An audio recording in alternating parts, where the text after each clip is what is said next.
Bonjour tout le monde, j'espère que vous avez passé un bon congé. Voilà un petit enregistrement pour aider le groupe B à démarrer dans le nouveau chapitre, à savoir l'étude de fonctions, l'étude graphique de fonctions.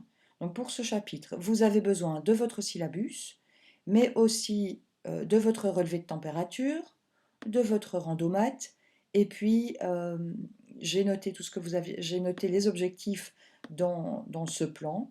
Donc, vos objectifs aujourd'hui, c'est de comprendre ce que c'est une fonction, comment on la représente, utiliser un graphique pour lire l'image d'un point par une fonction et pouvoir faire la différence entre une fonction et une relation non fonctionnelle sur base du graphique et justifier. Alors, donc, nous avons imaginé de vous faire partir d'un relevé de température. Et la première chose qu'on vous demande, c'est de relever les températures, de noter ce relevé et de construire un graphique. Donc vous avez été plusieurs à m'envoyer vos observations. Je vous en remercie. Vous m'avez envoyé des tableaux. Tout le monde a spontanément mis le jour dans une colonne, enfin, où la date et la température relevée, en essayant de prendre le relevé plus ou moins à la même heure. Alors, il y a des élèves, alors voilà, je vous donne. Ici, on a trois colonnes. Il faut choisir, évidemment. On voit que l'élève, dans son graphique, n'a pris qu'une des deux colonnes. Donc, 1, 2, 3, premier relevé. Donc, il y a même trois colonnes. Le numéro du relevé, euh, la température, le numéro du relevé, le jour, l'heure, la température. Mais on voit que dans le graphique, l'élève n'a indiqué que une des trois premières colonnes, une des colonnes de titre, donc le numéro du jour, et puis la température. Donc évidemment, on ne peut avoir qu'une seule abscisse à la fois. Donc en abscisse, toujours le jour, la température. Un autre relevé, vous pouviez évidemment aussi faire ça par Excel, les 10 jours, leur température. Alors, de nouveau, même genre de configuration, on ne va pas tous les passer en revue, mais vous voyez, c'est intéressant, il y a deux, trois élèves qui ont représenté des graphiques en bâtonnet et d'autres qui ont représenté des graphiques sous forme avec des points qui sont relevés. En fait, si on est très strict, là j'ai pris par exemple le relevé de température de Sophie, vous avez le jour et la température qu'elle a observée. Le jour, on va le mettre sur l'axe des X, c'est ce qui s'appelle la variable indépendante, parce qu'on reprend la température en fonction du jour. Et la variable dépendante, pas indépendante, dépendante, qu'on met en Y, c'est la température par jour, la température en fonction du jour. Ça, c'est la variable dépendante. Personne ne l'a fait, mais vous auriez pu représenter les points sous forme d'une liste. En mathématiques, ce qui va souvent nous intéresser, c'est de représenter les points aussi, de représenter tout ça par une formule. Donc en mathématiques, on va passer beaucoup de temps. Donc là, je suis dans votre syllabus à la page 39. On va surtout s'intéresser aux fonctions qu'on peut représenter par une formule et pas celles qui sont comme la température, des points tout à fait disposés de façon un petit peu, pas tout à fait au hasard, mais enfin des points qui ne peuvent pas se relier par une formule. Vous remarquez que l'Institut royal météorologique et plusieurs d'entre vous spontanément ont choisi de relier les points. Donc c'est ce qui se fait d'habitude. Relier les points permet d'intrapoler. Donc ici, l'Institut royal météorologique montre clairement quel est le moment du relevé. Donc à, mettons, 9 heures du matin, hier, ils ont fait un seul relevé météorologique à Uccle. Ils ont une seule température. Le prochain, c'était à 10 heures. Entre les deux, ils ont relié les points pour montrer. Alors, ces températures ont peut-être varié un petit peu plus, mais globalement, le fait de relier les points vous permet de dire qu'à 9h30, bah, il faisait environ 14 degrés, ou un petit peu moins. En mathématiques, tout ce qu'on représente sur un graphique doit avoir du sens. Donc, vous pouvez, si vous vouliez montrer que vous n'avez pris qu'un graphique par heure, vous pourriez imaginer de faire des petites barres horizontales, de demi-heure en demi-heure par exemple, mais par contre, on ne peut pas dessiner de rectangle parce que la surface des rectangles n'a pas de sens dans ce graphique-ci. Donc, on ne dessine une surface de rectangle que si ça a un sens, que si l'air veut dire quelque chose en maths, ce qui n'est pas le cas ici.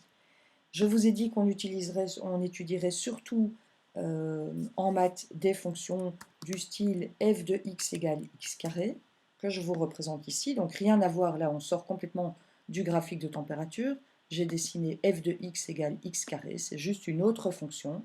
C'est par exemple la fonction qui vous permet de calculer l'aire d'un carré. Là, si par exemple vous avez un carré d'1 cm de côté, eh ben, son aire vaut 1 cm. Si vous avez un carré de 3 cm de côté, son aire vaut 9 cm, etc. Si vous avez, mais ça vous montre aussi, pour des nombres qui ne sont pas des nombres entiers, on peut trouver le carré de ces nombres assez facilement. Donc ça, c'est plus le genre de fonction qu'on étudiera. Ce qu'il faut remarquer, retour au syllabus, donc une fonction, c'est une relation entre deux variables, x et y, n'importe quel type de relation. Ce qui distingue une fonction, c'est qu'à chaque valeur de x, il y a une seule valeur de y ou pas de valeur de y. Donc, soit pas de valeur, donc dans mon graphique avec les points, certaines valeurs de x, par exemple 2,5, non pas, ou 3,5, n'ont pas de valeur du tout, et puis d'autres en ont une. Dans le graphique x carré, qui est aussi une fonction, tous les points ont une image, on appelle la valeur de y, tous les points ont une valeur y, tout n'est pas valable sur le graphique, mais si je dézoome, vous allez voir que ce graphique peut continuer à l'infini. Toutes les valeurs de x ont une... On peut mettre tous les nombres au carré. Ce qui distingue une fonction, c'est qu'il y a une seule image pour chaque valeur de x. Donc, pour vous montrer un autre exemple,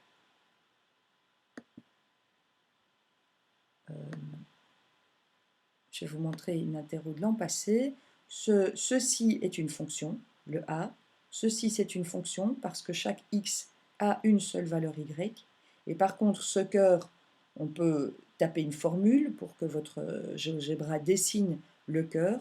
Mais par contre, ce n'est pas une fonction parce que certains x, mettons le x égale 1, a deux valeurs, le x égale 0 a deux valeurs.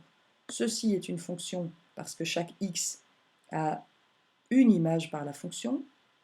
Ceci n'est pas une fonction parce que certains x, donc tous les x plus grands que moins 2,5, ont deux images par cette fonction. Donc à certains x correspond plus qu'un seul y. Ici aussi. Donc b et d ne sont pas des fonctions, c'est des relations non fonctionnelles. Donc b est une courbe, ceci aussi. Ça c'est la courbe par exemple y carré égale x moins 2,5. X égale y carré moins 2,5, pardon. Ceci, c'est une autre courbe, donc on peut donner une formule, mais ce n'est pas des fonctions. Donc ça, c'est la première chose que vous devez comprendre, et le premier type d'exercice que vous devez pouvoir faire. Autre type d'exercice, c'est de pouvoir soit de calculer, on va vous donner en maths, soit une formule, même si ce n'est pas tout à fait l'objectif de ce chapitre. Si je vous donne une formule f de x égale x carré, eh bien vous avez la fonction. Qu'est-ce qu'elle fait cette fonction? Elle élève au carré.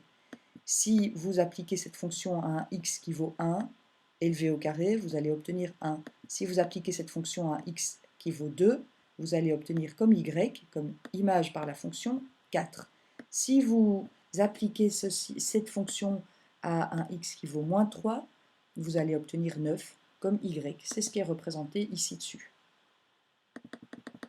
Donc voilà, une fonction, c'est simplement une relation qui unit deux variables, mais en plus, pour que ce soit une fonction en maths, il faut qu'on ait une seule image maximum, une seule image ou pas d'image pour chaque x.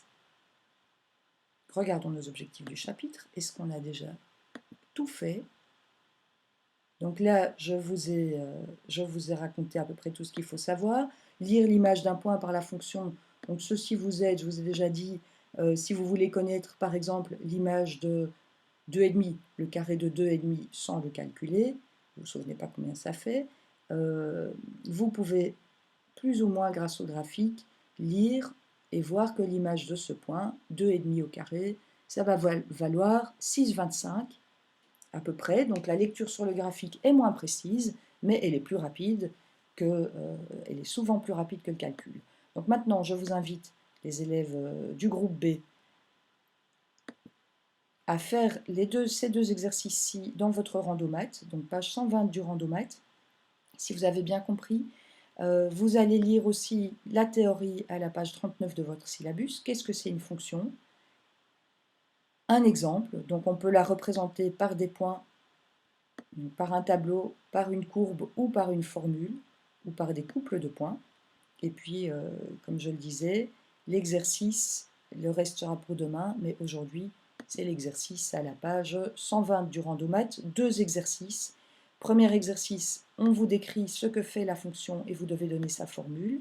J'ai résolu un exemple, ici. Donc, on vous dit cette formule fait x2 plus 5, eh bien vous avez la fonction f de x, donc f de x c'est la même chose que y, qui fait d'abord x2, donc vous écrivez 2 fois x, plus 5. La deuxième, et puis je vous laisserai faire tout le reste tout seul, la deuxième, elle fait plus 5 et puis x2, donc la deuxième, f de x, égale, bon d'abord on fait x plus 5,